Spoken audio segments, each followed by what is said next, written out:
দুই হামলাকারীর ভারতে আশ্রয় নেওয়ার অভিযোগকে কেন্দ্র করে জনমনে ক্ষোভের মধ্যে রাজধানী ঢাকায় যমুনা ফিউচার পার্কে অবস্থিত ভারতীয় ভিসা আবেদন কেন্দ্র আইব্যাক সাময়িকভাবে বন্ধ রাখার ঘোষণা এসেছে।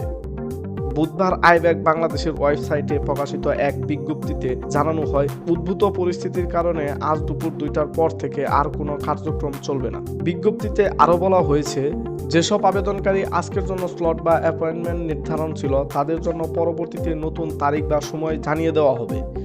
এই সিদ্ধান্ত এমন এক সময়ে এলো যখন সাম্প্রতিক রাজনৈতিক পরিস্থিতি ও নিরাপত্তা ইস্যু নিয়ে উদ্বেগ বাড়ছে।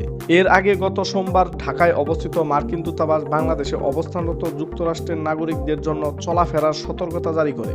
সেখানে আসন্ন নির্বাচনকে সামনে রেখে সম্ভাব্য জনসমাবেশ ও বিক্ষোভ এড়িয়ে চলার আহ্বান জানানো হয়। এর 2 দিনের মাথায় নিরাপত্তাজনিত কারণ উল্লেখ করে আইব্যাক বন্ধ রাখার এই ঘোষণা দেওয়া হলো।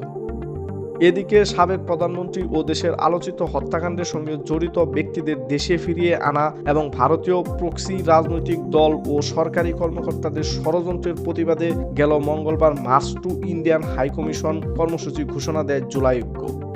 সংগঠনটি জানায়, বুধবার বিকাল রাজধানীর রামপুরা ব্রিজ থেকে এই কর্মসূচি শুরু হবে।